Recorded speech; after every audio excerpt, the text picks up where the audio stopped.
నాకు ప్రకాశం జిల్లా అంటే గుర్తుకొచ్చేది ఆంధ్ర కేసరి శ్రీ టంగుటూరి ప్రకాశం పంతులు. ధైర్యం లేని సమాజంలో ధైర్యాన్ని నూరిపోసినాం.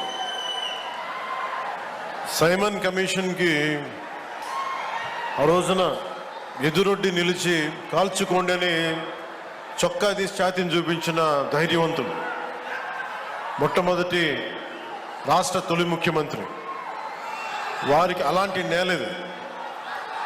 ఈ నేల గురించి అనుకున్నప్పుడల్లా అపారమైన ఖనిజ వనరులు, బ్లాక్ గ్రానైట్, ఇలాంటి చోట్ల చాలా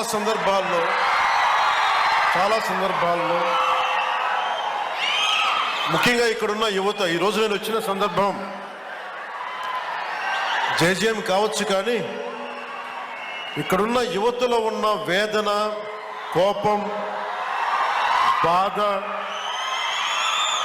ఆంధ్రప్రదేశ్లోనే మా ప్రకాశం జిల్లా ఇంత నిర్లక్ష్యానికి ఎందుకు గురి కాబడింది, దశాబ్దాలుగా ఉన్న వెలుగొండ ప్రాజెక్టు ఎందుకు చేయలేకపోయారు, పరిశ్రమలు పక్కన పెట్టండి, ఇంత ఉపాధి అవకాశాలు మాకు ఎందుకు కల్పించలేకపోయారు, ఊళ్ళు ఖాళీ అయిపోతూ ఉన్నాయి, వలసలకి మేము వేరే ప్రాంతాలకు వెళ్ళాల్సి వస్తుంది.